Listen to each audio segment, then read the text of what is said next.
Margaret Whitmore, 73, is a widow facing her first winter alone after 52 years of marriage. Her small mountain town is buried under the worst snowstorm in decades, and her power goes out on Christmas Eve, cold, afraid, and spiritually exhausted from grief. She questions everything she once believed, but on this frozen night, something extraordinary begins to unfold.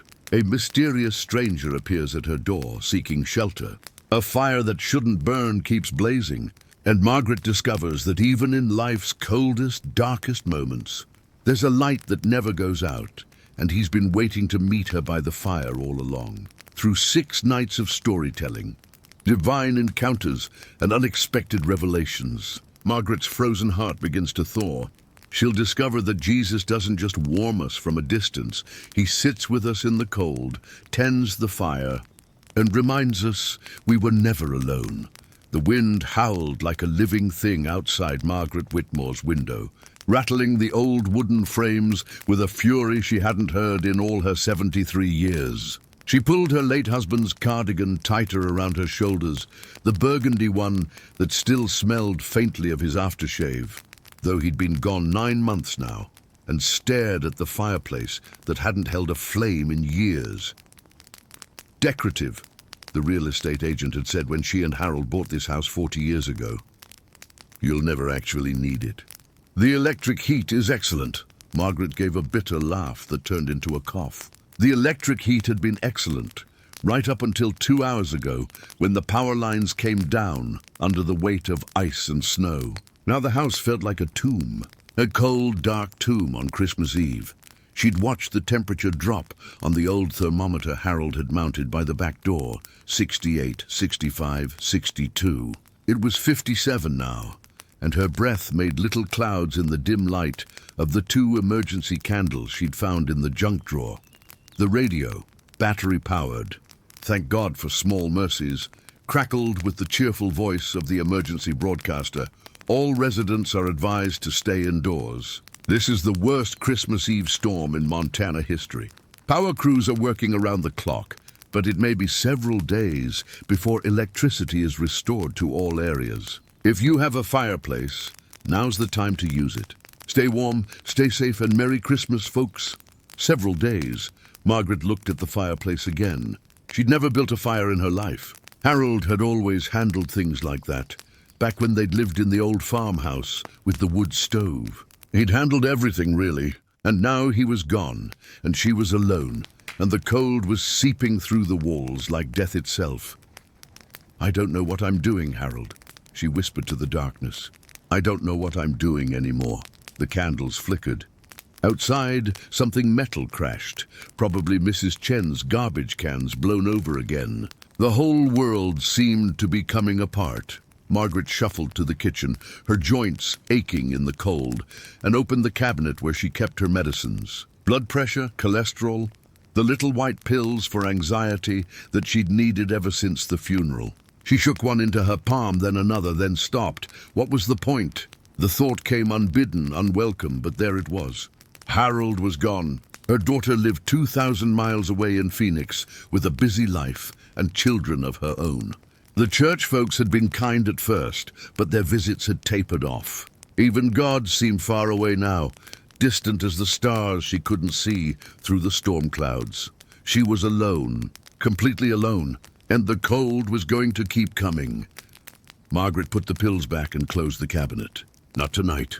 Maybe she didn't know what she was doing anymore, but she wasn't ready for that. Not yet. The wind screamed again, and then a knock at the door. Margaret froze. It was nearly 8 o'clock at night, in a blizzard, with the power out. Who would possibly? The knock came again, firmer this time, urgent. Her heart hammered as she shuffled to the front door, one candle held before her like a shield. Through the frosted window, she could barely make out a shape. Tall, dark, covered in snow. Mrs. Whitmore. The voice was muffled but male, deep and somehow warm despite the cold. "Mrs. Whitmore, please. I need help." Every instinct screamed at her not to open the door. Strange man, middle of the night, no power, no phone that worked without electricity. But something else, something she couldn't quite name, made her hand reach for the deadbolt. She opened the door a crack. The man on her porch was perhaps 40, maybe younger. It was hard to tell with snow covering his dark hair and beard. He wore a heavy canvas coat crusted with ice, and his eyes, even in the darkness she could see his eyes, were kind, desperately kind. "I'm sorry to bother you," he said, breath steaming. "My truck went off the road about a mile back. I've been walking trying to find help. I saw your candles." He stopped, shivering violently. "I'm so cold." Margaret hesitated only a moment. Harold would have let him in. More than that, Jesus would have let him in. The thought came sharp and clear, cutting through her fear. She opened the door wide. "Come in, quickly, before we both freeze." The man stumbled inside, bringing a gust of bitter wind and snow with him. Margaret pushed the door shut and locked it, then held up her candle to get a better look at him.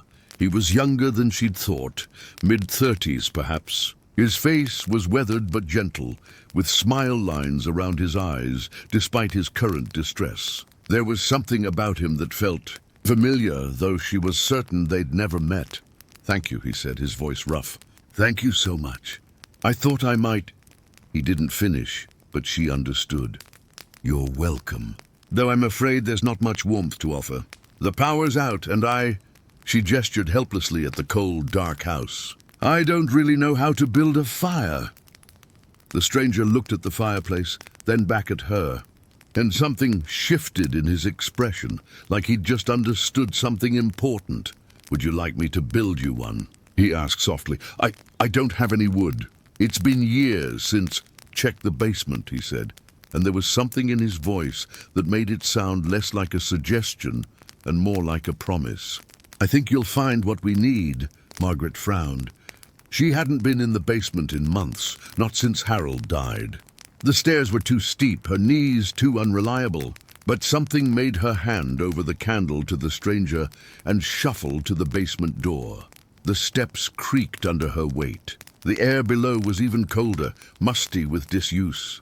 She held the railing with both hands, taking each step carefully, expecting to find nothing but the usual basement clutter.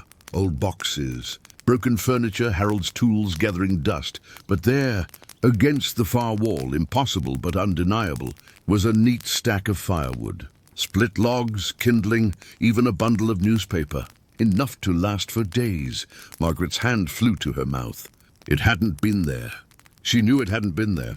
She'd been down here in September looking for her canning supplies, and that corner had been empty except for cobwebs.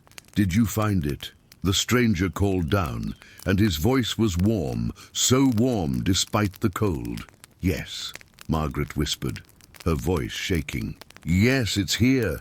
She didn't know how she made it back up the stairs with an armful of wood, but she did. The stranger, she realized she didn't even know his name, had already opened the flue and was clearing out years of ash from the fireplace. "I'm Margaret," she said, setting down the wood. "Margaret Whitmore." He looked up at her and smiled, and in the candlelight his face seemed to glow with its own warmth. "I know," he said simply. Then at her startled expression he added, "Small town. I've heard the name." He arranged the wood with practiced hands, building a small pyramid of kindling and newspaper, then larger logs positioned just so. Margaret watched, mesmerized. Harold used to build fires exactly like that. The stranger struck a match. Where had he gotten a match? And touched it to the paper. The flame caught, grew, spread. Within minutes a proper fire was crackling in the hearth. Throwing dancing shadows across the walls and pushing back the cold, Margaret felt tears prick her eyes. Heat, actual heat, light. The room transformed from tomb to sanctuary in a matter of moments. "There," the stranger said, sitting back on his heels. "That should hold through the night. You'll need to add wood every few hours, but I think you'll manage." "I don't know how to thank you," Margaret said, her voice thick. "You might have saved my life. Both our lives." He stood, brushing off his hands, and moved to stand beside her at the fire. They both held out their hands to the warmth, and for a moment neither spoke. The wind still howled outside, but here, in this small circle of light and heat, there was peace. "Can I tell you something, Margaret?" the stranger said finally. She nodded, watching the flames dance. This cold you're feeling, the one in your house, it's not the only cold you've been fighting, is it? Margaret's breath caught. She should have felt alarmed at such a personal observation from a stranger, but instead she just felt seen, truly seen, for the first time in months. "No," she whispered. "It's not." "Tell me about it," he said gently. "Tell me about the cold inside." And there, by the fire he'd built, with a stranger whose name she didn't even know, Margaret Whitmore began to cry. 9 months of frozen grief came pouring out, the loneliness, the fear, the crushing weight of loss, the feeling that God had abandoned her in her darkest hour. The stranger listened. He didn't interrupt, didn't offer platitudes, didn't tell her it would all be okay. He just listened, and somehow that was enough. When her tears finally subsided, he spoke again. "The night is cold, Margaret. The coldest you've ever known. But look," he gestured to the fire. "His light still burns, even when you thought there was no wood, even when you thought there was no way to make warmth, even when you thought you were completely alone." "Who are you?" Margaret asked, her voice barely above a whisper. The stranger smiled, and in the firelight his face seemed both ancient and ageless. "A friend," he said. "Someone who's been waiting to sit by the fire with you. Someone who wants you to know that the cold, no matter how bitter, never gets the final word." He moved to the couch, and Margaret followed, both of them sitting where they could feel the fire's warmth. Outside, the storm raged on, but inside something had shifted. The cold was losing its grip. "Stay," Margaret said impulsively. "At least until morning, until the storm passes. I have soup canned, but it'll warm on the fire. And blankets. You can't go back out there." The stranger nodded. "I'll stay," he said. "I have stories to tell you, Margaret. Stories about fires that never go out, about light in the darkest places, about a love that pursues us even into the coldest nights." Margaret settled deeper into the couch, pulling a quilt around her shoulders. For the first time in months, maybe years, she felt something like hope stirring in her chest. "I'd like to hear those stories," she said. "Then I'll tell them," he replied. "All through the night, if you'd like. Because that's what friends do. They sit by the fire together and share the stories that matter most." The fire crackled and popped, sending up a shower of golden sparks. Margaret looked at the stranger, this impossible man who'd appeared out of nowhere with nowhere to go, and felt the first thaw beginning in her frozen heart. She didn't understand what was happening. She didn't understand how the wood had appeared, or why this man's presence felt like coming home, or why she wasn't afraid. But she understood this. She wasn't alone anymore, and somehow, impossibly, that changed everything. The soup warmed slowly in an old pot Margaret had suspended over the fire, using a grate she'd forgotten they owned. The stranger had found it in the basement, along with the impossible wood, and rigged it up as naturally as if he'd done it 1,000 times before. Steam rose from the pot, carrying the scent of chicken broth and vegetables through the cold house. Margaret wrapped both hands around a chipped mug of tea, also heated by the fire, and watched the flames with a mixture of gratitude and bewilderment. "You still haven't told me your name," she said quietly. The stranger sat across from her in Harold's old armchair, his own mug cradled in weathered hands. The firelight played across his face, and Margaret noticed details she'd missed before. The calluses on his palms, the kindness etched into every line around his eyes, the way he seemed completely at peace despite the howling storm outside. "Names are important," he said thoughtfully. "But sometimes what matters more is what we do for each other. Tonight I'm someone who needed shelter, and you're someone who offered it, even though you were afraid. That's enough for now, don't you think?" Margaret considered this. In any other circumstance it would seem strange, even dangerous. But here, in the bubble of warmth and light they'd created, it felt right. "Natural even. You said you had stories," she prompted, changing the subject. "About fires and light." "I do." He set down his mug and leaned forward, elbows on his knees, his gaze intent but gentle. "Would you like to hear one?" "Yes," Margaret said, surprised by how much she meant it. It had been so long since anyone had simply sat with her, talked with her, treated her like someone worth spending time with rather than someone to be pitied or managed. The stranger smiled, and for a moment the fire seemed to burn brighter. "This story begins 2,000 years ago," he said, his voice taking on the cadence of someone who told this tale many times before. On a hillside outside a small town called Bethlehem. It was cold that night too, not like this perhaps, but cold enough that the shepherds huddled close to their fire, trying to keep warm. Margaret settled back into the couch, the quilt pulled up to her chin. The storm outside seemed to fade as the stranger's voice filled the room. "The shepherds were outcasts, you know," he continued. "In that time and place, they were considered ritually unclean because they worked with animals. They couldn't go to the temple. Decent people avoided them. They lived on the margins, watching their flocks through long, dark nights, wondering if God even remembered they existed."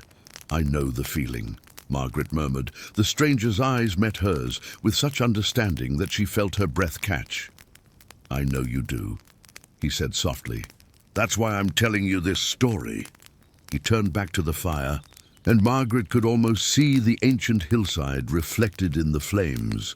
On this particular night, this cold, dark, ordinary night, they sat by their fire, probably talking about nothing important. The price of wool, which sheep were likely to lamb soon, how tired they were.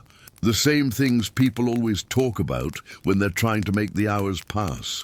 Margaret nodded. She and Harold used to do the same thing, sitting on the porch on summer evenings, talking about the garden and the neighbors and what to have for dinner. Small things, precious things. And then, the stranger said, his voice dropping to barely above a whisper, everything changed. The sky opened up. Light, brilliant, terrifying, glorious light flooded the hillside. An angel appeared, and the shepherds fell on their faces in fear. Margaret found herself leaning forward, caught up in the story, despite knowing how it ended. The angel said, "Don't be afraid. I bring you good news of great joy that will be for all people. Today, in the town of David, a Savior has been born to you. He is the Messiah, the Lord." The stranger paused, stirring the soup absently. "Can you imagine it, Margaret? These men, forgotten, overlooked, considered unworthy, were the first to hear the greatest news in human history. Not the priests, not the kings, not the religious scholars who'd spent their lives studying prophecy. The shepherds, the outcasts, the ones sitting in the cold, wondering if anyone saw them." Margaret felt tears pricking her eyes again. "Why them?" "Because," the stranger said, turning to look at her directly, "God has always had a soft spot for the forgotten ones. For the people sitting in the cold, feeling like they don't matter. For the lonely widow, wondering if anyone remembers her name." The words landed like a physical touch. Margaret's hand went to her heart. The angel told them where to find the baby, wrapped in cloths and lying in a manger. And then suddenly the sky filled with angels. Hundreds of them, thousands maybe, all praising God. Glory to God in the highest heaven, and on earth peace to those on whom his favor rests. The stranger's voice had taken on a reverent quality, as if he were seeing the scene unfold before his eyes. When the angels left, the shepherds looked at each other.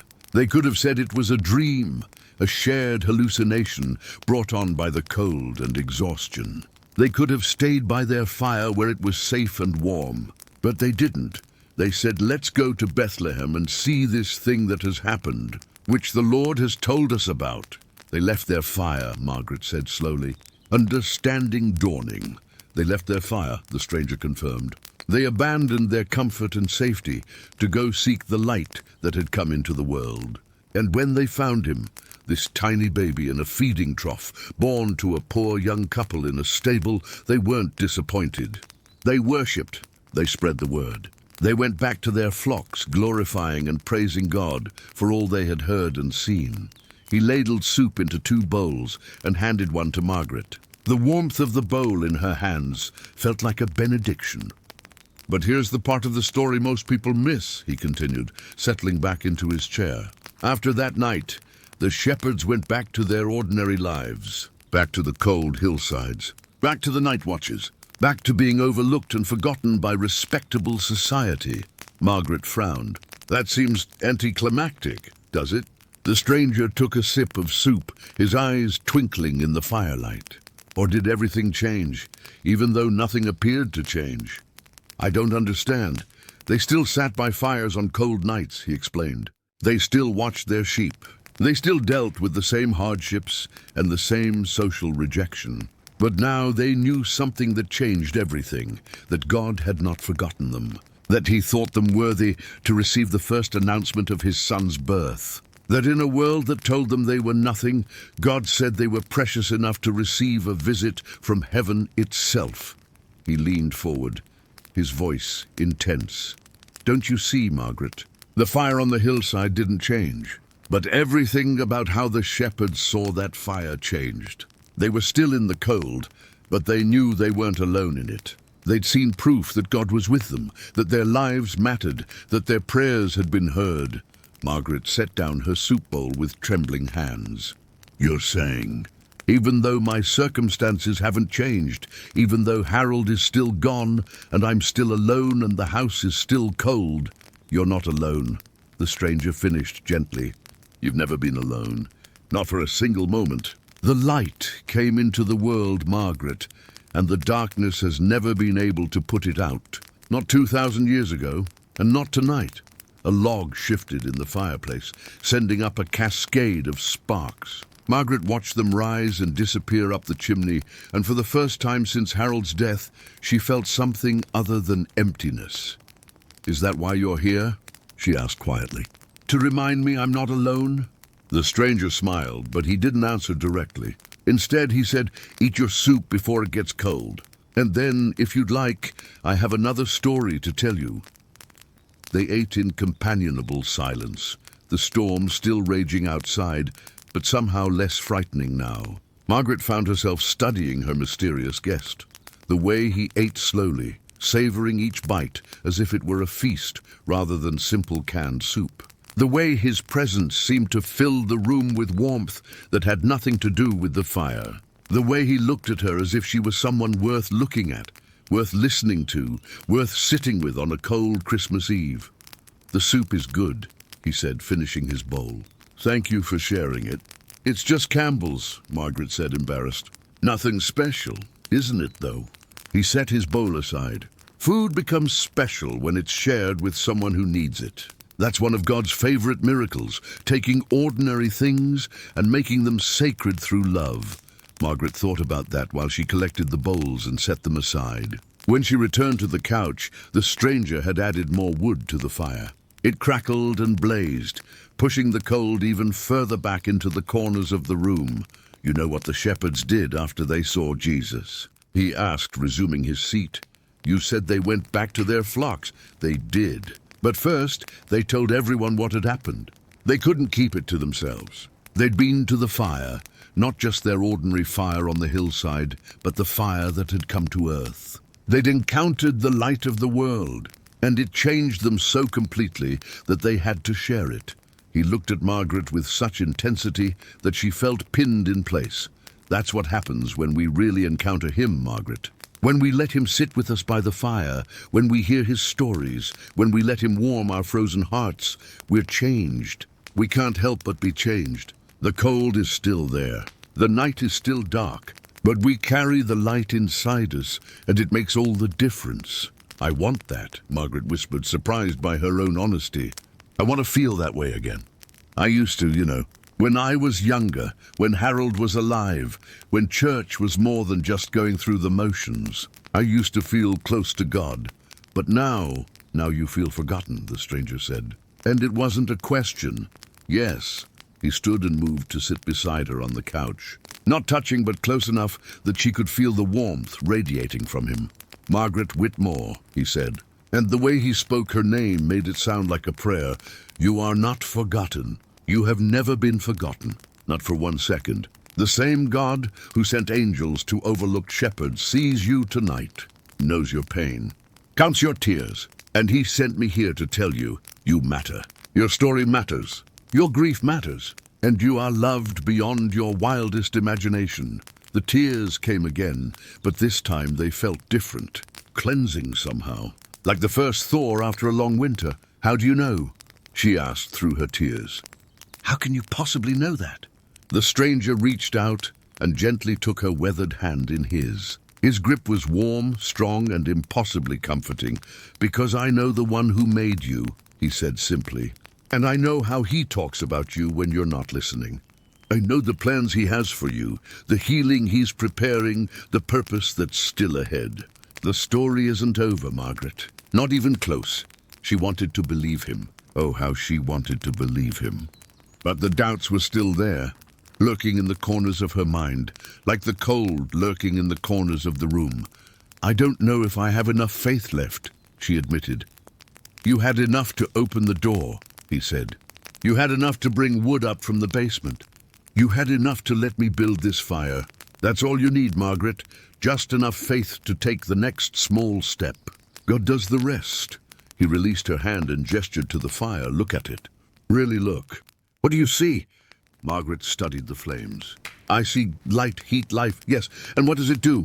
It pushes back the darkness. It keeps us warm. And does it struggle to do those things? Does it strain and worry and wonder if it's enough? Margaret shook her head slowly. No, it just burns. Exactly. The stranger's voice was warm with approval. It does what it was made to do simply by being what it is. And that's all God asks of you, Margaret. Just be what you were made to be. Let him tend the flame. Let him add the wood. Let him protect it from the wind. Your job is just to keep burning, one small flame at a time. Outside, the wind suddenly died down. The storm wasn't over. Margaret could still hear the distant howl, but for this moment there was a lull, a breath. A pause in the chaos. It's getting late, the stranger said, though Margaret had no idea what time it actually was. You should rest. We both should. Tomorrow, or rather today, since it's past midnight, is Christmas. And I have more stories to tell you. You'll stay? Margaret asked, suddenly afraid he might disappear as mysteriously as he'd arrived. I'll stay, he promised. The fire needs tending through the night, and so do you. He helped her gather blankets and pillows, setting up a makeshift bed for himself on the floor near the hearth. Margaret protested. He should take the couch, he was the guest, but he insisted. I've slept in far less comfortable places, he said with a smile that suggested untold stories. This is luxury. Margaret finally settled on the couch, wrapped in layers of quilts, watching the fire and her mysterious guardian. The last thing she saw before sleep took her was his silhouette against the flames, his head bowed as if in prayer, and she could have sworn she heard him whisper, "Thank you for letting me in. Thank you for opening the door. The night is still cold, but the light still burns. And morning is coming, Margaret. Morning is coming." She slept then deeply and dreamlessly for the first time in 9 months. And all through the night, the fire burned on. Margaret woke to the smell of coffee. For a moment, disoriented in the grey, pre-dawn light, she thought Harold was in the kitchen, making his morning brew like he'd done every day for 52 years. Then reality crashed back. Harold was gone. The power was out. There was no way to make coffee, but the smell was real. She sat up slowly, her back protesting after a night on the couch, and blinked in confusion. The fire still blazed in the hearth, as if it had been freshly stoked. The stranger sat cross-legged before it, tending a battered camping percolator that somehow balanced perfectly on the grate. "Good morning," he said without turning around. "Merry Christmas. Where did that come from?" Margaret gestured at the coffee pot. "Found it in the basement with the wood," he said simply, "along with some coffee grounds in a tin. Still good, surprisingly. I hope you don't mind that I helped myself to your supplies." Margaret wrapped a blanket around her shoulders and joined him by the fire. Outside, the world was still and white. The storm had passed in the night, leaving behind a landscape transformed. Snow covered everything in smooth, pristine drifts that glittered in the early morning light. "It's beautiful," she breathed. "It is," the stranger agreed, pouring coffee into 2 mugs. "Terrible and beautiful at the same time. The cold that nearly killed us has created something lovely. That's often how it works." He handed her a mug, and Margaret wrapped her hands around it gratefully. The coffee was strong and hot, exactly the way Harold used to make it. "Did you sleep at all?" she asked, noting that he looked as fresh as if he'd had a full night's rest in a comfortable bed. "Enough," he said with that enigmatic smile. "I'm used to keeping watch through the night." They sat in comfortable silence for a while, sipping coffee and watching the fire. Margaret found herself studying the stranger again in the better light. His face had a timeless quality. He could have been 35 or 50, weathered by sun and experience, but somehow ageless. His hands were working hands, scarred and calloused, yet gentle when they handled the fire or poured the coffee. "You promised more stories," Margaret said eventually. "I did."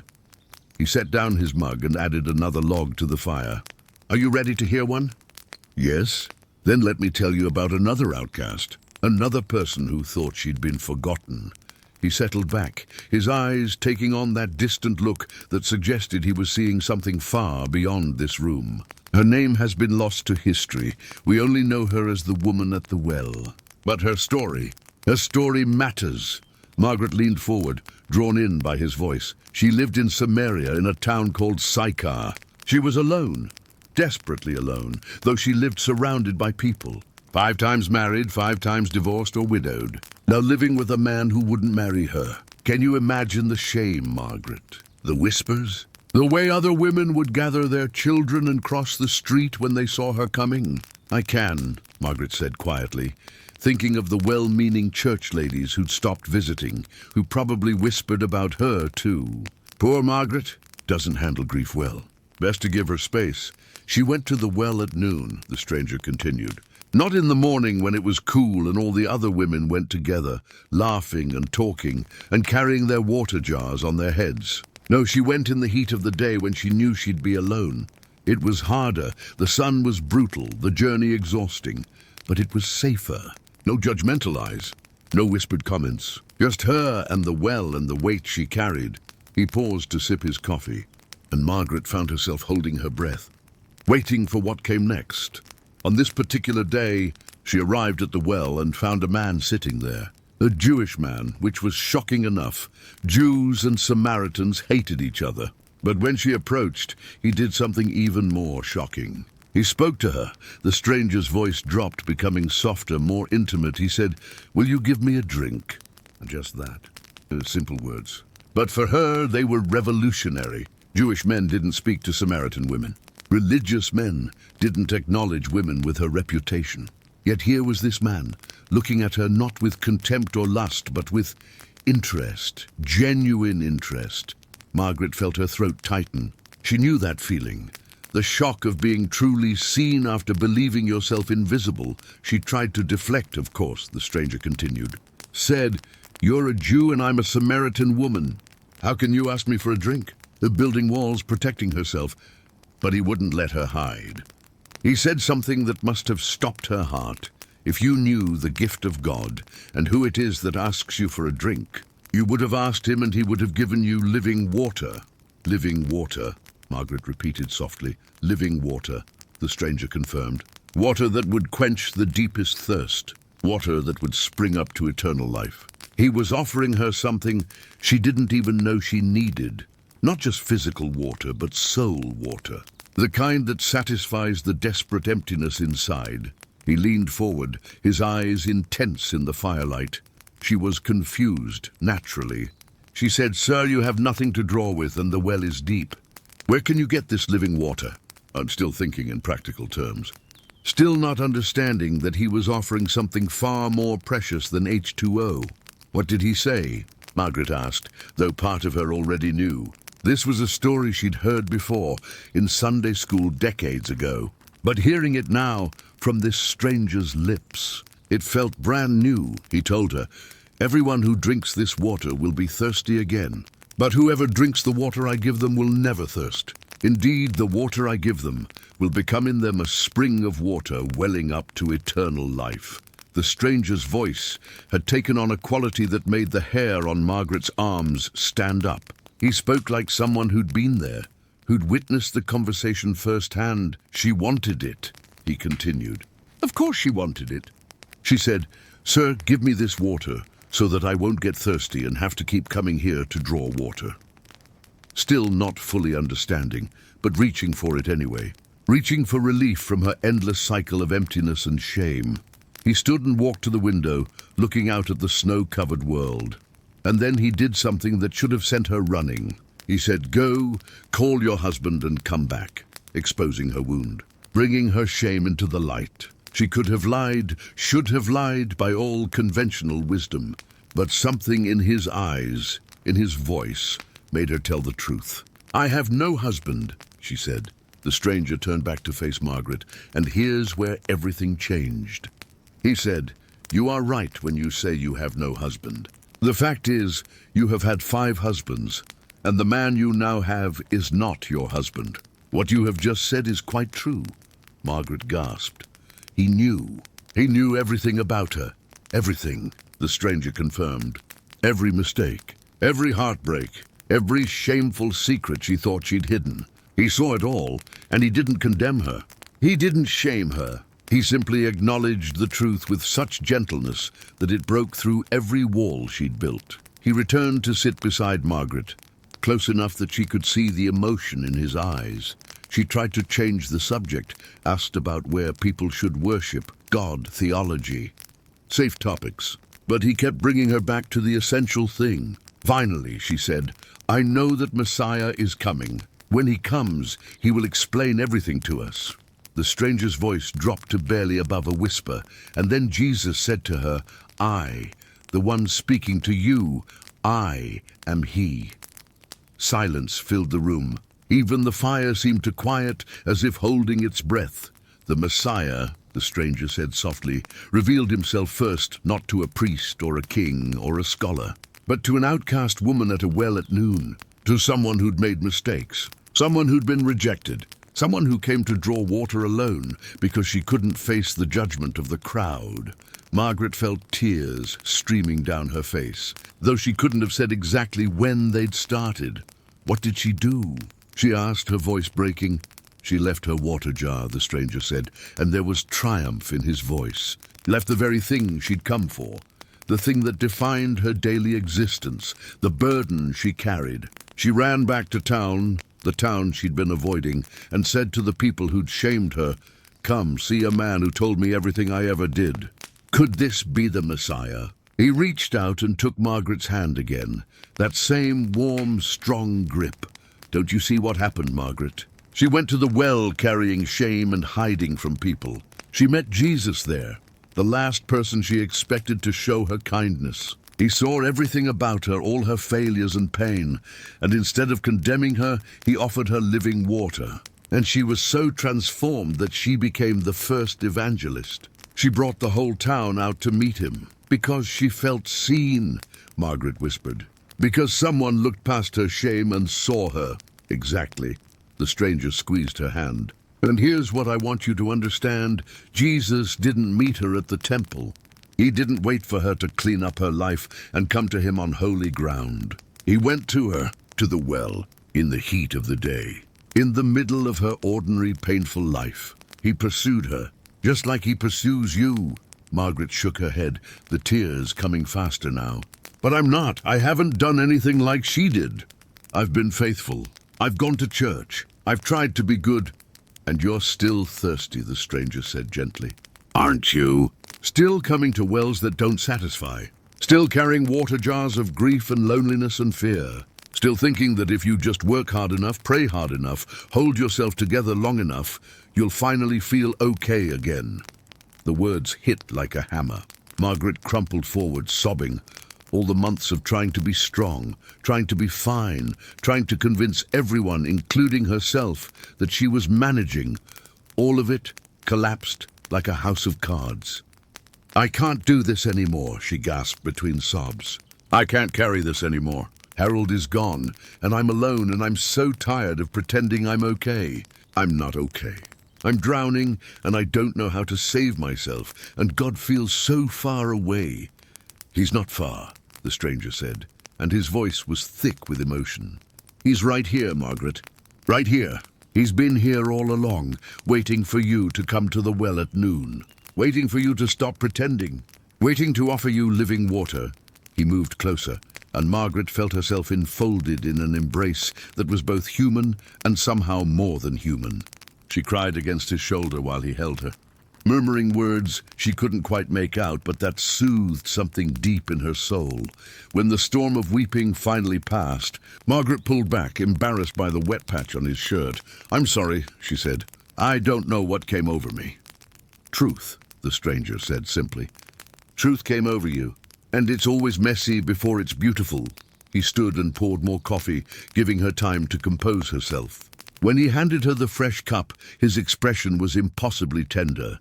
"The woman at the well left her water jar," he said. "She didn't need it anymore because she'd found the source of living water." "Margaret, what water jars are you carrying? What burdens are you clinging to because you don't know how to let them go?" Margaret thought about that. "My grief," she said finally. "My loneliness. My fear that I don't matter anymore. That my life is over. That I'm just waiting to die. Those are heavy jars," the stranger acknowledged. "Too heavy for anyone to carry alone. But how do I put them down?" Margaret asked desperately. "It's not like I want to feel this way. I just don't know how to stop." The stranger knelt before her, looking up into her face with those impossibly kind eyes. "You do what the woman at the well did," he said. "You encounter Jesus. You let him see everything, the good, the bad, the shameful, the broken. You let him offer you living water, and then you choose, moment by moment, to drink from him instead of from the empty wells you've been visiting." "Is that why you're here?" Margaret asked, the question she'd been circling around finally emerging. "Are you—" She couldn't finish the question. It seemed too impossible, too presumptuous. But the stranger smiled, that warm, knowing smile that seemed to see straight into her soul. "I'm someone who knows where the living water is," he said. "And I'm someone who came to sit with you at the well at noon on the coldest day of your life, to tell you that you're not forgotten. You're not invisible. You matter. Your thirst matters. And there is water that will satisfy you if you're willing to receive it." Outside, the sun broke through the clouds for the first time since the storm began, sending shafts of brilliant light across the snow. The world sparkled, transformed from grey desolation to dazzling beauty in an instant. "It's Christmas morning," the stranger said softly. "The day we celebrate the moment when living water came to earth, when God himself stepped into our broken, thirsty world and said, 'I see you, I know you, and I love you.'" He stood and extended his hand to Margaret. "Come, let's have Christmas breakfast by the fire. And then, if you'd like, I have one more story to tell you before the day is done." Margaret took his hand and let him help her to her feet. The fire still burned bright, pushing back the cold. Outside, the world gleamed with new snow and winter sunshine. And inside, in her chest where there'd been only frozen emptiness for so long, Margaret felt the first tentative flutter of something she'd almost forgotten.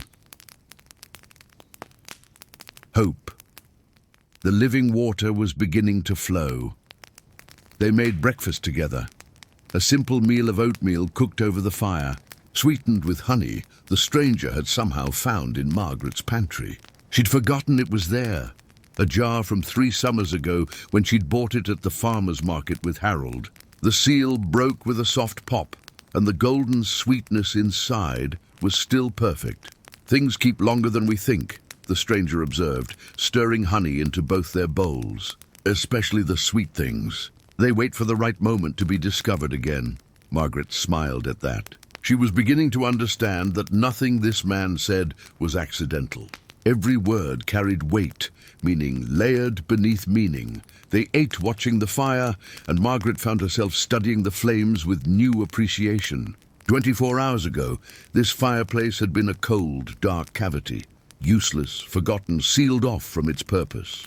Now it was the heart of the home, the source of warmth and light and life, just like her heart, she realized, sealed off for so long. "And now, what are you thinking?" the stranger asked gently. Margaret set down her bowl. "I'm thinking about change, about how quickly things can shift. Yesterday morning She paused, surprised by her own honesty. "Yesterday morning I was wondering if it was worth going on. And now, here I am, having breakfast with a stranger who appeared out of a blizzard, feeling more alive than I have in months. Not a stranger, he corrected softly. A friend! Friends share fires and stories, remember? A friend whose name I still don't know. He smiled but didn't answer, instead gathering their bowls and setting them aside. Are you ready for another story? Always, Margaret said, and meant it. The stranger settled back into Harold's chair, and Margaret noticed how natural it looked, like he'd sat there 1,000 times before, like the chair had been waiting for him. This story, he began, is about a father and his 2 sons, and it's about coming home. Margaret pulled her blanket tighter. Something in his tone told her this story was going to cut close to the bone. The younger son, the stranger continued, was restless. He looked around at his father's house, a good house, a wealthy house, full of provision and love, and he felt trapped, suffocated. He wanted adventure, freedom, life on his own terms. How old was he?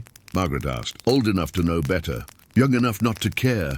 The stranger's voice held both sadness and understanding. He went to his father and said, "Give me my share of the estate now. I don't want to wait for you to die. I want it now." Margaret winced. That's terrible. That's basically telling his father he wishes he were dead. It is, the stranger agreed. And the father had every right to refuse, to be angry, to disown this ungrateful son. But he didn't. He divided his property between his 2 sons, and he let the younger one go. Why? Margaret asked. Why would he do that? Because love, the stranger said simply, doesn't cage, even when it knows the beloved is walking toward disaster, even when it knows the cost. Love opens its hands and lets go, trusting that eventually the beloved will find their way home. He stood and moved to tend the fire, adding wood with practiced hands. The son traveled to a distant country. He spent his wealth on wild living, parties, pleasures, things that sparkled but didn't satisfy. And for a while he had friends, lots of them. People who loved his money, loved what he could give them. But not him, Margaret said quietly. But not him, the stranger confirmed. And when the money ran out, when the parties stopped and the pleasure faded and reality came crashing back, those friends disappeared like smoke. He found himself alone, broke, desperate. The only job he could find was feeding pigs for a local farmer. He returned to his seat, his face grave in the firelight. For a Jewish boy, Margaret, feeding pigs was rock bottom. Pigs were unclean animals. Just being near them made him ritually unclean. He couldn't go to synagogue, couldn't participate in religious life. He was as low as a person could get. And he was so hungry that he longed to eat the pods he was feeding to the pigs, but no one gave him anything.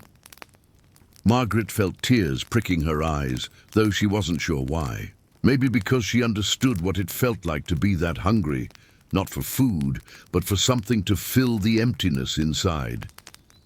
And then, the stranger said, his voice softening, something shifted. The story says he came to his senses. He woke up, in other words. He saw clearly for the first time in a long time. And he thought about his father's house. The stranger leaned forward, elbows on his knees. He remembered that even his father's hired servants had food to spare, while here he was, starving among the pigs. So he made a plan. He would go back. He would say, "Father, I have sinned against heaven and against you. I'm no longer worthy to be called your son. Make me like one of your hired servants."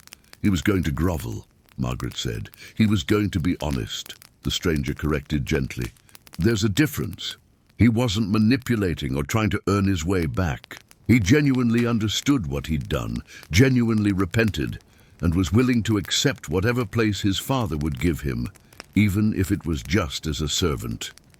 He paused, and Margaret held her breath, so he got up and went to his father. But while he was still a long way off, still dirty from the pig pen, still rehearsing his speech, still steeling himself for rejection, his father saw him. The stranger's voice broke slightly, and Margaret was startled to see tears in his eyes. His father saw him and was filled with compassion. He ran Margaret, which was undignified for an older man in that culture.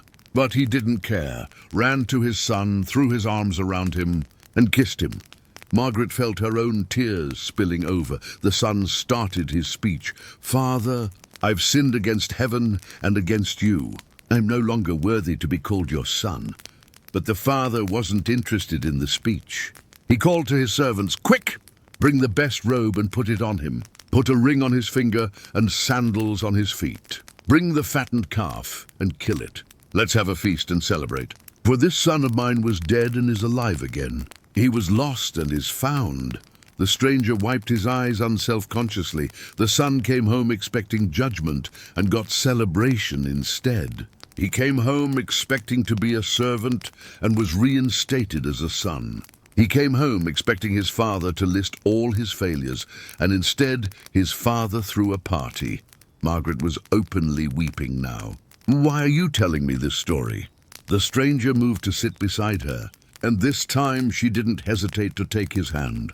"Because, Margaret, you're living in a pig pen of grief and loneliness and believing that you don't deserve to come home. You're rehearsing speeches about how you're not faithful enough, not strong enough, not worthy enough. You're telling yourself that maybe if you just suffer a little longer, prove yourself a little more, God might let you back in as a servant." His grip tightened on her hand. "But that's not how your father works. He's been watching for you. He's been waiting for you to come home. Not to clean yourself up first, not to earn your way back, but just to come, to turn toward him. And the moment you do, he runs to meet you. He doesn't wait for you to finish your speech. He wraps you in the best robe. He puts the ring on your finger. He calls for a celebration. But I didn't run away," Margaret protested weakly. "I didn't waste anything, or didn't you?" the stranger asked gently. "Haven't you been living in a far country of the heart? Haven't you been feeding the pigs of bitterness and despair? Haven't you been starving yourself of joy because you think you don't deserve it anymore?" The words landed like stones in still water, sending ripples through her soul. Margaret started, then stopped. Because he was right. She had run away. Not physically, but spiritually. She'd turned her back on God, on the church, on hope itself. She'd built a pig pen out of her grief and climbed inside, telling herself she deserved to suffer there. "I'm so tired," she whispered. "I'm so tired of being here, of feeling this way, of being alone."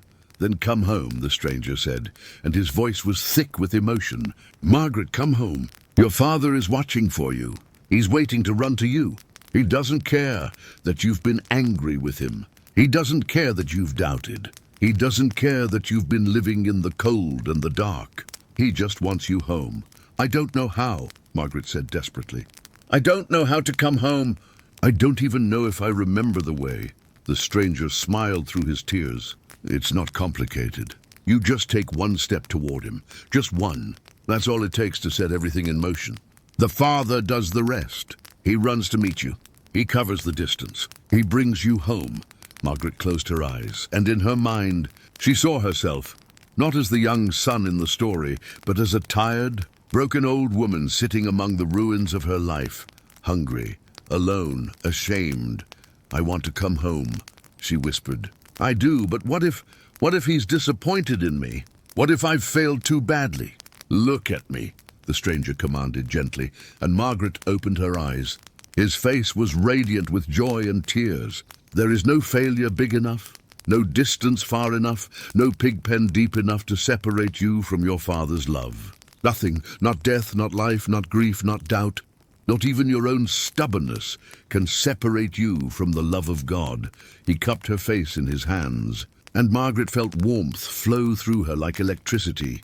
"You think you need to earn your way back. But Margaret, you were never out. You were never disowned. You were never unloved. You just couldn't see it, couldn't feel it. The cold made you blind to the fire that's been burning for you all along." "The fire," Margaret breathed, understanding dawning. "The fire you built has been burning in your father's heart since the moment you were born," the stranger finished. "Waiting for you to come close enough to feel its warmth again. Waiting for you to remember that you have a home, that you've always had a home. Margaret felt something break inside her, not painfully, but like ice cracking in the spring thaw. The frozen core of grief and isolation that had gripped her heart for 9 months suddenly gave way, and warmth flooded in. "I want to come home," she said again. And this time, it wasn't a question. It was a decision. The stranger pulled her into an embrace, and Margaret clung to him, sobbing not with despair, but with something that felt almost like joy, relief, release, the sensation of laying down a burden she'd been carrying for so long she'd forgotten. What it felt like to stand up straight. "Welcome home," the stranger whispered into her hair. "Welcome home, beloved daughter. Your father has been waiting for you." They stayed like that for a long time, the fire crackling beside them, the winter sun streaming through the windows. When Margaret finally pulled back, she felt lighter somehow, clearer, like the storm had passed not just outside, but inside as well. "There's one more part to that story," the stranger said, wiping her tears with gentle fingers. "The older brother, the one who stayed home?" Margaret asked. "The one who stayed home but never really understood what home was," the stranger clarified. "He heard the music and dancing when his brother returned, and he was angry. He refused to go in. His father came out to plead with him, and he said, 'Look, all these years I've been slaving for you and never disobeyed your orders. Yet you never gave me even a young goat so I could celebrate with my friends. But when this son of yours comes back after squandering your property, you kill the fattened calf for him.'" Margaret nodded slowly. "He felt cheated. He felt like obedience entitled him to something," the stranger agreed. He'd never understood that everything his father had was already his. He'd lived in his father's house, but treated it like a prison. He'd followed the rules, but missed the relationship. He'd been physically present, but spiritually distant. He looked at Margaret meaningfully. Sometimes the people who never leave are further from home than the ones who run away. Because at least the prodigals know they need to come back. The older brothers often don't realize they were never really home in the first place.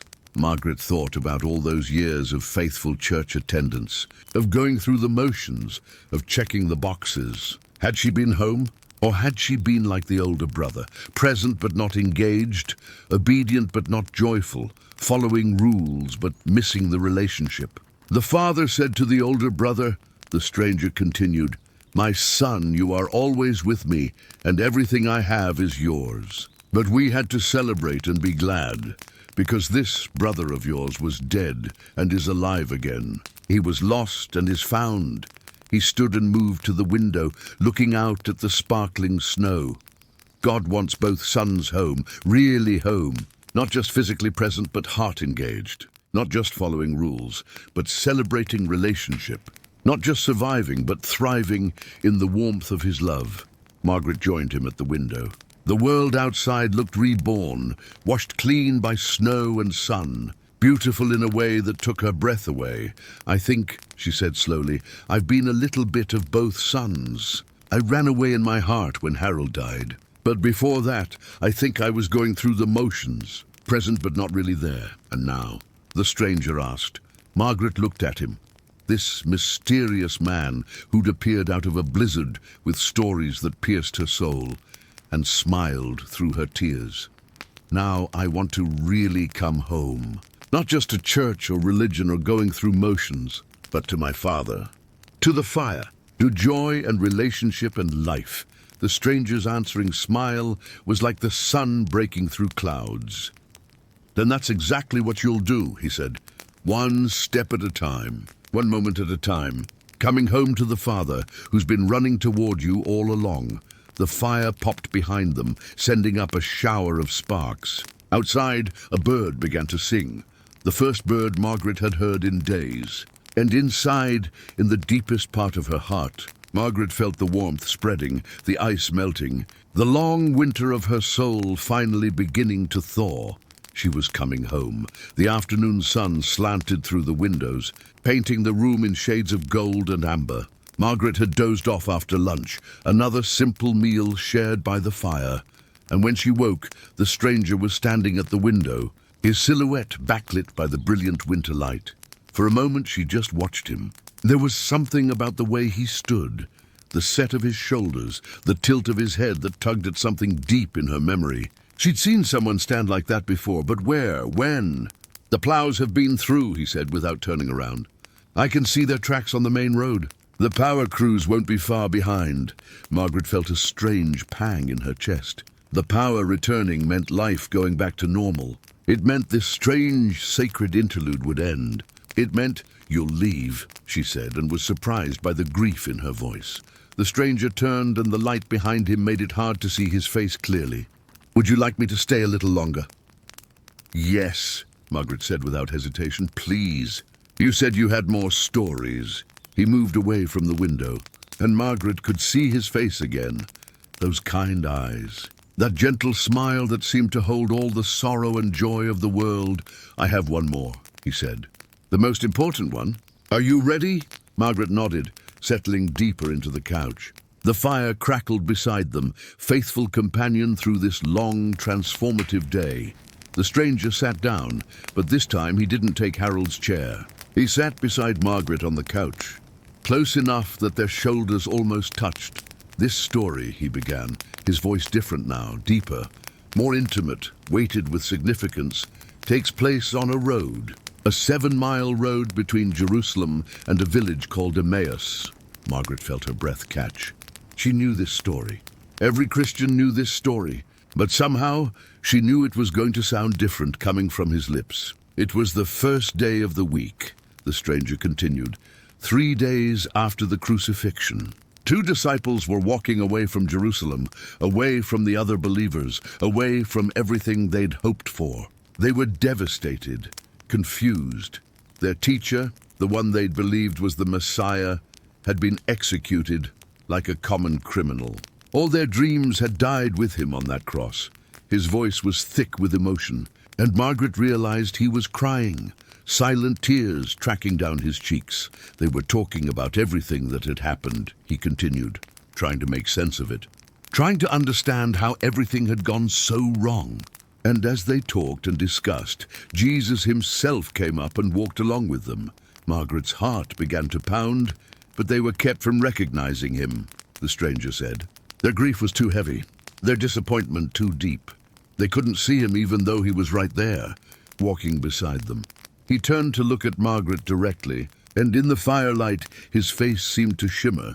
Jesus asked them, "What are you discussing together as you walk along?" And they stood still, their faces downcast. One of them, named Cleopas, asked, "Are you the only one visiting Jerusalem who doesn't know the things that have happened there?" The stranger laughed softly through his tears. Imagine that, asking Jesus if he knew what had happened to Jesus. Margaret felt dizzy suddenly, like the room was tilting. Jesus asked, "What things?" And so they told him about Jesus of Nazareth, how he was a prophet, powerful in word and deed, how their chief priests and rulers had handed him over to be sentenced to death and crucified. They said, "We had hoped that he was the one who was going to redeem Israel." The stranger's voice broke on those words. "We had hoped, past tense. Hope in the grave along with their teacher. But he wasn't in the grave," Margaret whispered. "He wasn't," the stranger agreed. But they didn't know that yet. They mentioned that some women had gone to the tomb and found it empty, that they'd seen a vision of angels who said Jesus was alive.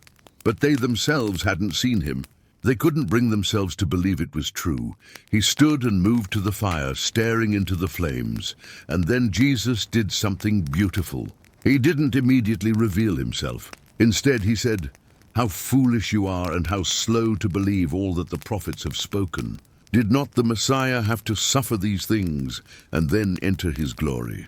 The stranger turned back to Margaret, and the firelight behind him created a kind of halo.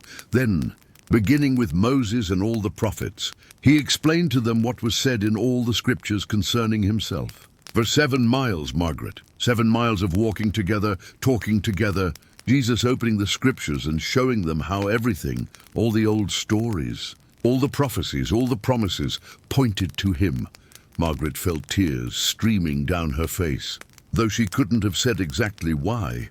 When they reached Emmaus, Jesus acted as if he were going farther, but the disciples urged him strongly, "Stay with us, for it is nearly evening." The day is almost over. So he went in to stay with them. The stranger moved back to sit beside Margaret, so close now that she could feel the warmth radiating from him. And then, he said softly, when he was at the table with them, he took bread, gave thanks, broke it, and began to give it to them. His hands moved as if holding invisible bread, and Margaret watched, transfixed. And in that moment, in the breaking of the bread, their eyes were opened and they recognized him. The stranger's voice was barely a whisper now. They saw him, really saw him, the one who'd been with them all along, the one they'd been talking to for 7 miles, the one who'd sat at their table and shared their meal. He'd been there the whole time and they hadn't known. Margaret was trembling now, her heart hammering so hard she thought it might burst from her chest. And then he disappeared from their sight. The stranger continued, his eyes locked on Margaret's. But it didn't matter because they'd seen him. They'd recognized him. They said to each other, were not our hearts burning within us while he talked with us on the road and opened the scriptures to us? He reached out and took both of Margaret's hands in his. Margaret, he said, and the way he spoke her name made it sound like a benediction, a prayer, a promise. Do you understand what I'm telling you? She was shaking so hard she could barely speak. The shepherds, she managed. The woman at the well. The prodigal son.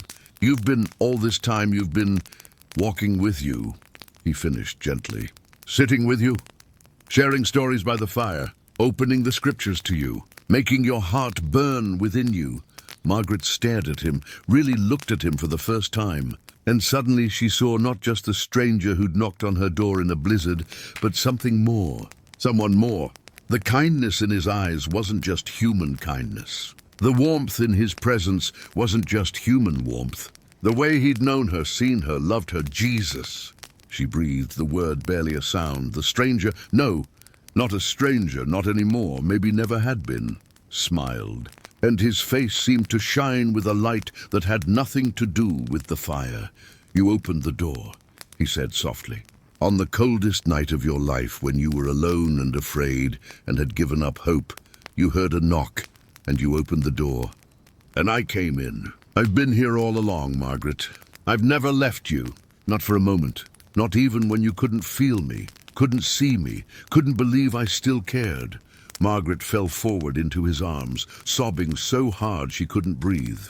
He held her, Jesus held her, and she felt loved in a way she'd never felt loved before.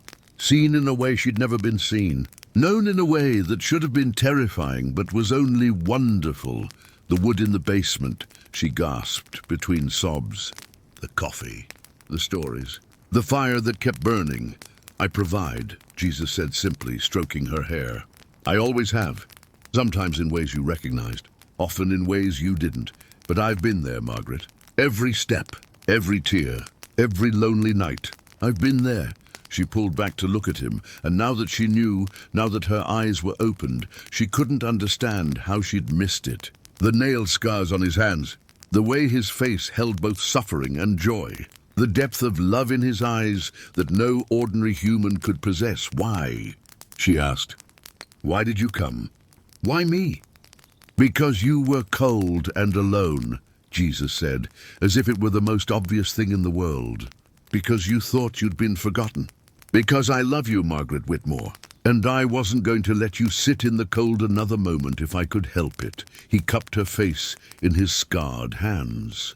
I came to the shepherds because they felt overlooked. I came to the woman at the well because she felt ashamed. I came to the prodigal because he felt unworthy. And I came to you because you felt forgotten. But you were never forgotten. Not for 1 second. I was so angry with you, Margaret confessed. When Harold died, I blamed you. I stopped praying. I stopped believing you cared. I know, Jesus said gently. I was there for that too. I sat with you through the anger. I caught every tear. I understood, Margaret. Loss is hard. Grief is brutal.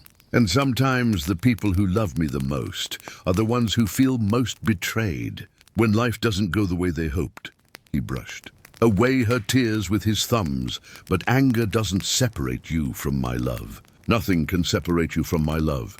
Not death, not grief, not doubt, not fury. I'm bigger than all of it. I can handle your honest emotions. I'd rather have your genuine anger than your false peace." Margaret laughed through her tears. "I don't know what to say." "I don't know what to do. You don't have to do anything," Jesus said. "You've already done it. You opened the door. You let me in. You sat with me by the fire. You listened to the stories. You let me warm your frozen heart. That's all I've ever wanted, just to be with you, to sit by the fire together, to remind you that you're loved." He stood, pulling her gently to her feet. And they stood together by the fire that had sustained them through the long, cold night. "The disciples at Emmaus had their eyes opened when I broke bread with them," Jesus said. "They recognized me in the breaking. And Margaret, I want you to understand something. I'm always most recognizable in the breaking, in the broken places of your life, in the shattered pieces of your heart. That's where I show up most clearly. That's where you see me best." He turned to face her fully, taking both her hands. "Your broken heart after Harold's death, I was there. Your loneliness in this house, I was there. Your fear during the storm, I was there. Every moment you thought you were alone, I was with you. And I always will be. What happens now?" Margaret asked. "When you leave—" "I'm not leaving," Jesus interrupted gently. "Not really." The disciples at Emmaus, they got up and returned to Jerusalem that very hour, even though it was late. They ran back to tell the others, "It is true. The Lord has risen." And they'd seen me, and it changed everything. He squeezed her hands. "You've seen me now, Margaret. Really seen me. And yes, this particular moment will end. The power will come back on. Life will return to normal. But you'll never be the same. Because you'll know, in the deepest part of your soul, you'll know that you're not alone. That I'm with you, always." Margaret nodded, understanding flooding through her. "The fire will keep burning. The fire will keep burning," Jesus confirmed. "Maybe not in this fireplace forever, but in here." He touched her chest right over her heart. "In here, the fire I've lit tonight will never go out. It'll keep you warm through every winter. It'll light your way through every dark night. It'll remind you that even when the night is cold, my light still burns. Outside." Margaret heard the distant sound of engines. The power crews, probably. Or neighbors checking on each other now that the storm had passed. The world was waking up, returning to normal, but nothing would ever be normal again. Because she'd seen Jesus. She'd sat with him by the fire. She'd heard his stories. She'd been held in his arms and told she was loved. "Thank you," she whispered. "Thank you for coming. Thank you for not giving up on me. Thank you for knocking on my door." Jesus smiled, and the room seemed to fill with light. "Thank you for opening it," he replied. "That's all I ever need, just for you to open the door.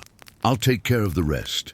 He pulled her into one more embrace, and Margaret memorized the feeling, the warmth, the safety, the overwhelming sense of being loved. When he pulled back, his face was radiant with joy.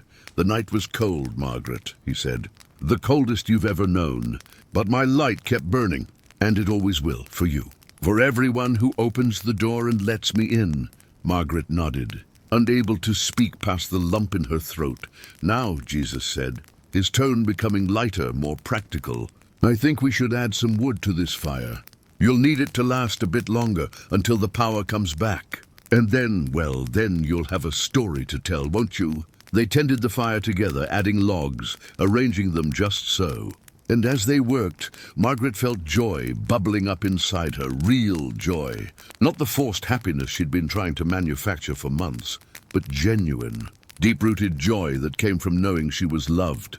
The night had been cold, but his light had kept burning, and now, at last, she was warm again. Margaret woke to the sound of her refrigerator humming back to life. The power was on. She lay still on the couch for a moment, disoriented. The house was warm, artificially warm now, from the electric heat rather than the fire. Grey morning light filtered through the windows. It was December 26th, the day after Christmas. The fire in the hearth had burned down to embers, and Jesus was gone. Margaret sat up quickly, her heart hammering. The blanket that had covered her slipped to the floor. She looked around the living room. Harold's chair was empty. The kitchen was empty. The entire house felt empty in a way it hadn't felt since Christmas Eve. "Hello?" she called out, her voice cracking. "Are you here?" Silence. Of course he was gone. Just like at Emmaus. Just like he'd said. this particular moment would end. But knowing it intellectually and feeling the actual absence were two different things entirely. Margaret stood on shaky legs and moved to the fireplace. The embers still glowed faintly, and she added a log from the diminished pile beside the hearth. The wood caught slowly, flames licking up around it, and Margaret found herself grateful that he'd taught her how to tend it properly. The fire would keep burning. Not forever, perhaps, but long enough. She walked through the house room by room, half expecting to find him in one of them, but knowing she wouldn't. The basement door stood open. She must have left it that way after bringing up wood. She descended the stairs carefully and found the corner where the impossible stack of firewood had appeared.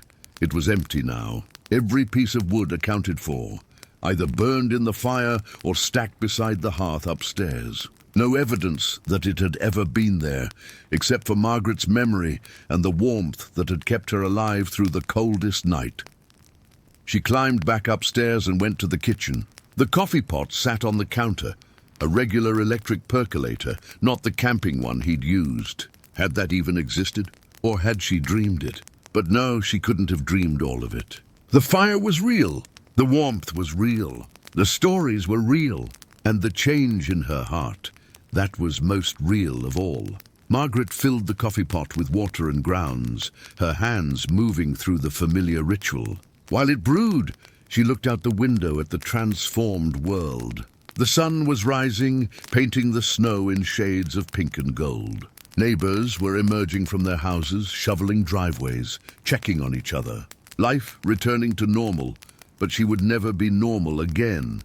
The phone rang. The landline. Its shrill sound startling after 2 days of silence. Margaret picked it up. "Mom." Her daughter's voice was frantic. "Mom, are you okay?" "I've been trying to call for 2 days. The power, the storm. I was so worried." "I'm fine, Sarah," Margaret said, and was surprised to find she meant it. "I'm better than fine, actually." There was a pause on the other end. "You sound different." "I am different." Margaret pulled out a kitchen chair and sat down, the phone cord stretching across the counter.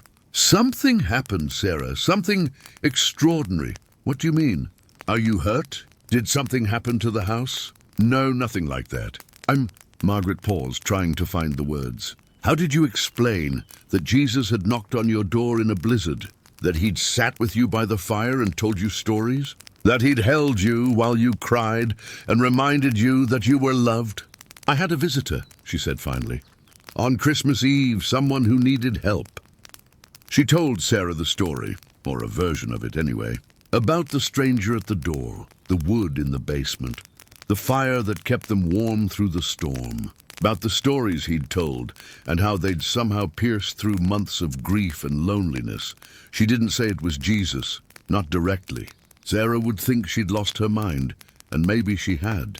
But she told her daughter enough that Sarah could hear the change in her voice, the life that had been missing for 9 months. "Mom," Sarah said when Margaret finished, her voice thick with emotion, "I haven't heard you sound like yourself since Dad died. I've been so worried about you." "I know, sweetheart. I'm sorry I shut you out. No, I'm sorry I didn't push harder to be there for you.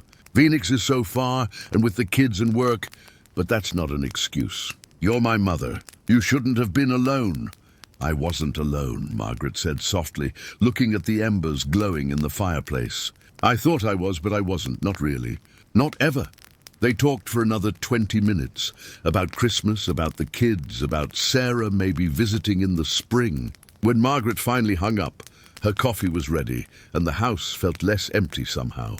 She poured a cup and returned to the living room, settling on the couch with a view of both the fire and the snow-covered world outside.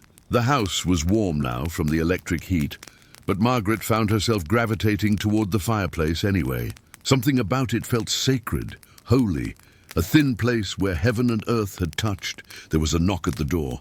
Margaret's heart leaped into her throat. She set down her coffee and hurried to the door, not even thinking about who it might be, just hoping it was Mrs. Chen from next door, bundled in a puffy coat and holding a casserole dish. "Margaret," Mrs. Chen exclaimed when the door opened. "Thank God you're all right. I saw your lights come on and wanted to check on you. I brought soup, it's still warm." How did you manage through the storm? Were you terribly cold? Margaret looked at her neighbor, this kind woman who'd probably been worried about her, who'd taken time from dealing with her own storm aftermath to bring food, and felt tears prick her eyes. I managed, she said, accepting the casserole dish. Come in, please. I have coffee. And she smiled. And I have a story to tell you, if you'd like to hear it. Mrs. Chen came in, exclaiming over the fire still burning in the hearth, asking how Margaret had managed to get it going after all these years. They sat together on the couch, and Margaret found herself telling the story again. The stranger at the door, the wood in the basement, the long night of stories by the fire. She still didn't say it was Jesus, but she told Mrs. Chen about the shepherds and the woman at the well and the prodigal son. She told her about feeling forgotten and then being reminded that she was seen, about sitting in the cold and discovering that the light was still burning. Mrs. Chen listened with tears in her eyes. When Margaret finished, the older woman reached out and squeezed her hand. I think, Mrs. Chen said softly, that you were visited by an angel. Or maybe by God himself. Strange things happen sometimes, Margaret. Miraculous things. Especially to people who need them most, Margaret smiled. Maybe so. After Mrs. Chen left, others came. The pastor from church, checking on his congregation. Young Tom from down the street, asking if she needed anything from the store now that the roads were clear. Even the mailman, delivering 2 days' worth of accumulated mail and asking if she'd made it through okay. To each one, Margaret found herself telling some version of the story. Not pushing, not preaching, just sharing what had happened. And she saw something shift in their eyes as they listened, hope kindling, wonder stirring. The possibility that maybe they weren't as alone as they'd thought. The disciples at Emmaus had run back to tell the others, "It is true. The Lord has risen." They couldn't keep quiet about what they'd seen. Margaret understood that now. As the day wore on, Margaret found herself moving through the house with new energy. She straightened things that had been left crooked for months. She opened curtains she'd kept closed. She even pulled out the box of Christmas decorations she hadn't been able to face on Christmas Eve and set up a small tree. Nothing elaborate, just something to mark the season, to celebrate the light that had come into the world. As she worked, she talked to Jesus, not formal prayers like she used to recite in church, but conversation. Natural, honest, raw. She told him about her day, about the neighbors who'd visited, about how strange it felt to have him gone, but also to know he wasn't really gone at all.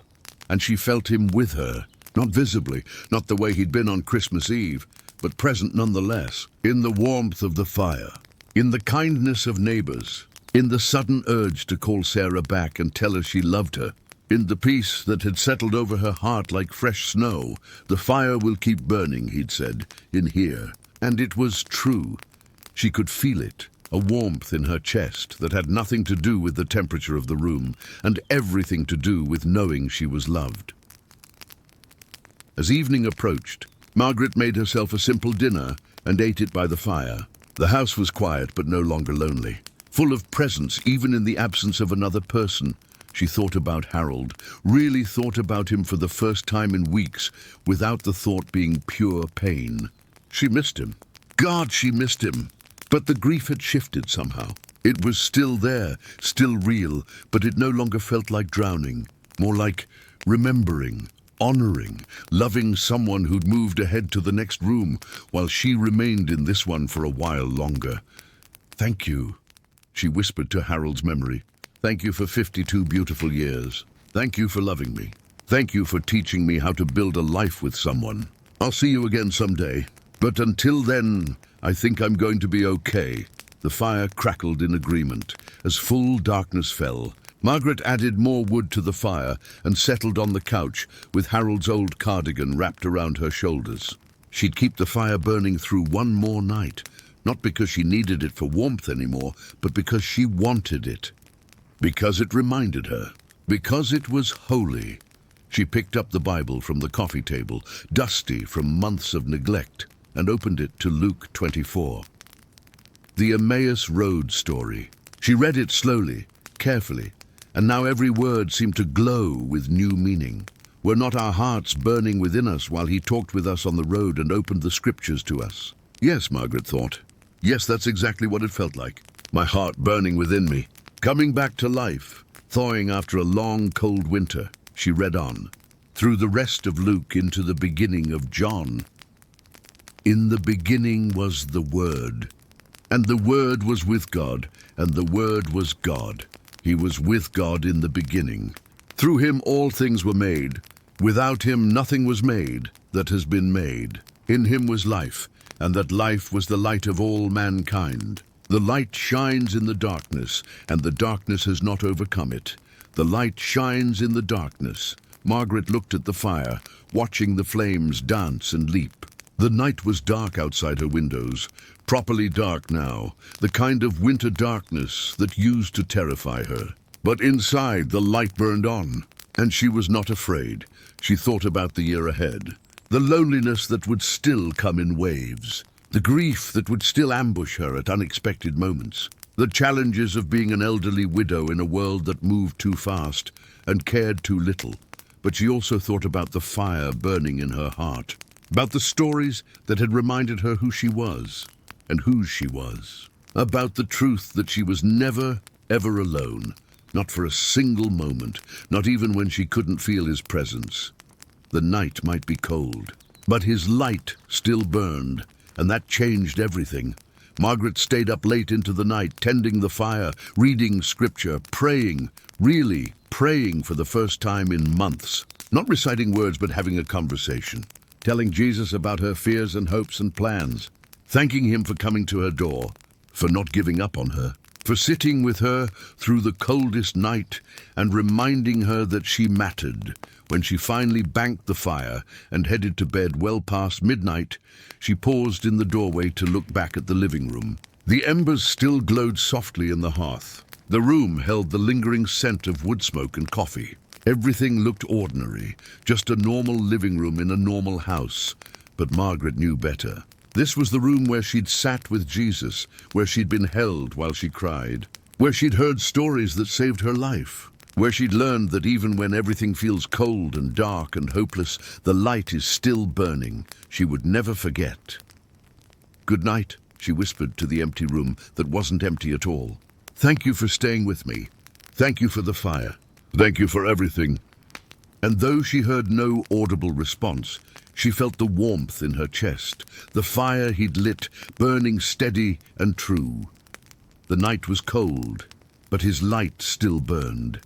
And Margaret Whitmore, 73 years old, and finally learning how to truly live, carried that fire forward into the morning. 3 months later, on a crisp March evening, Margaret sat in her living room with 6 other women from the neighborhood. The fire blazed in the hearth. She'd kept it going regularly since Christmas, had even hired someone to come clean the chimney properly and stock her with good firewood. The women had gathered for what Margaret was calling fireside stories, an evening of sharing, encouragement and hope. Mrs. Chen was there, and Tom's young wife Emily, and 3 others who'd heard about what Margaret was doing and wanted to come. "I want to tell you about a night last December," Margaret began, looking around at these faces, some familiar, some new, all of them hungry for something they couldn't quite name. "The coldest night I've ever known. The night I thought I couldn't go on. The night Jesus knocked on my door and reminded me that I was loved." She told them the story, all of it this time, holding nothing back. She told them about the shepherds and the woman at the well and the prodigal son. She told them about the Emmaus road and the breaking of bread and the moment when her eyes were opened. Some of them would think she'd dreamed it or imagined it. Some would believe every word, but all of them would leave with something they hadn't brought with them.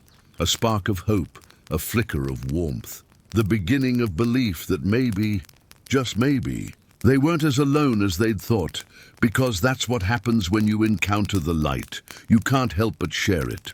You can't help but pass it on. You become a carrier of the fire, spreading warmth and hope wherever you go. The night might be cold, but his light still burns. And now Margaret knew she would spend the rest of her days making sure others knew it too. One story at a time, one fire at a time, one open door at a time. The light had come to her in her darkness, and now she would carry that light to others in theirs. The fire crackled in the hearth, and the women leaned forward to listen, and outside the winter slowly began its long retreat toward spring. The coldest night was over. Morning had come.